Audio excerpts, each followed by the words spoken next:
today we're going to take a look at Trevor Bender's Battle for Kursk. The Tigers Are Burning, 1943. This was one of two games that just came out in issue number 34 of the C3I magazine. Here's the magazine, and I've got a kind of a unbagging page through that talks about all the things in the magazine, so recommend you check that out. But this is one of two games in there. This other game was a solitaire dice game on Vietnam. This is a kind of one of your traditional, or at least looks like your traditional hex encounter World War II game covering the Battle of Kursk. This is a low complexity, high detailed war game set in Ukraine in 1943. This is from the description in the magazine.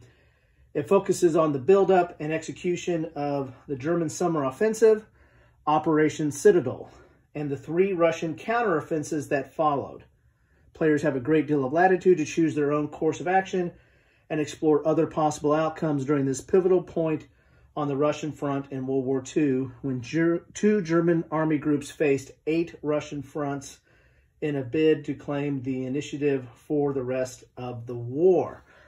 So what you get with this, you get the rule book, which is 16 pages, but there's really only about 12 pages of rules.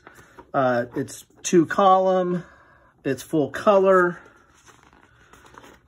It has examples of play in there. So in 12 pages, you know, it's not a ton of rules. It's relatively small print, but you know, you have full color examples, takes up a lot of the space here. As I said, this is not, you know, as I said, it's kind of your traditional hex and counter type war game. As you can see here, you know, on the counters, you have a combat strength and a movement allowance. You've got your NATO symbols, you know, standard fare. What's different in this game is this posture system, which I'll turn to here in a second. So that's the rules you get. Here is the counter sheet. I've already started poking out some of the counters for other games that I have, but the magazine comes with a counter sheet, and here are the counters. Here's your German forces, your Russian forces, some markers like game turn, and then you see here, these are offensive +1 column unit. So you've got some markers here that go on that posture track or help you keep track of the posture track. Here's this current posture for the Germans, current posture for the Russians, previous turn posture, and I'll talk about that in a little bit. But so here's your counters that you have here. You know, you've got the NATO counters for your infantry, and then you have armor silhouettes for your armor units. So that's what you need, a few up here as well. So that's the counters that you get in here. You have this odds markers for Kursk. So it says, although technically not needed for gameplay, gamers may find it helpful to use these odd markers to signify their pre-designated units. And so you don't really need that for this. It's just a one sheet, kind of thick cardboard that you get with that. Here is the map that you get. It has your terrain key down here, your terrain effects chart here, your victory point track way down here that you have there. And then you have charts on each side of the game board. You have similar charts, which has your combat results table with combat results explanation, your battle sequence, and then this is this posture I was telling you about. So you don't automatically get to choose. You know, it's not your typical I go, you go, and I move all my units, you move all your units. You're going to pick a posture, and your postures that you can pick are pause, reposition, deploy, or engage. And once you pick that, once you have that posture, you don't automatically move to a new posture.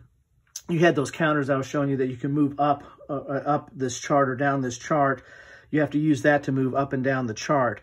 And then based on what posture you picked is going to determine what you do on the sequence of play. I might bring this up here so you can see this a little bit closer.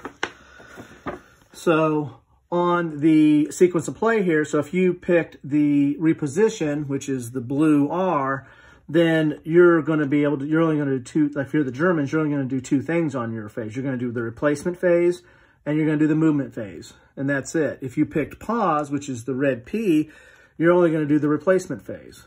If you are on deploy posture, well, you're going to do the replacement phase, you're going to do the armor and rail movement phase, and then you're going to do the movement phase. In order to do combat, you're going to have to be on the engage posture, and now I'll let you do the replacement, the armor and rail movement, the combat phase, and the movement phase. So it lets you do all the different phases. And it also depends on, you know, the Russians have the same selections of what posture they're in. So moving up and down this posture chart and being in different postures really makes this a little bit different game on how you're, you know, exercising your operations, how you're, you know, doing. It kind of comprises your initiative and your orders that you're giving, and then what the units can do and what their priorities are. So that this is a little bit different. I haven't seen something like this before, or at least definitely not recently. And so it adds a little, adds a different wrinkle to what you would normally see as your, you know, kind of a typical World War II hex encounter kind of game. So that's a interesting innovation here. And I think that this is one of many. I think they're going to be coming out with other games in this line. I don't know if Trevor Bender's doing those, but I think I read somewhere that he might be doing several or more than one in this line that uses this posture mechanism to deal with your orders. The other thing you see on this map here is, let's see here, I'll pull this up here.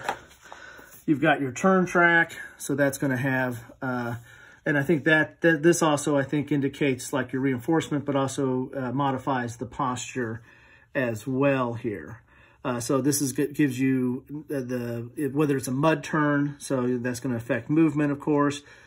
It's going to affect, it talks about your replacements, infantry and armor replacement, fortification, and so the like. So it gives you all that kind of different information on this turn track as you go through here. So interesting. This is it looks very nice. The map is nice, very functional. I like the look of it. Very clean and clear. And there you have it. And there's going to be probably objective hexes. I haven't got into the rules as much as I need to on that, but you're trying to recreate this Operation Citadel German counteroffensive in 1943, which was really kind of, I think, trying to pinch a bulge that had occurred and trying to secure that against a lot of different Russian forces. I think the Russian forces outnumbered them. So that's what you get. That's the Battle of Kursk. That's what comes in the latest issue of C3I Magazine, number 34.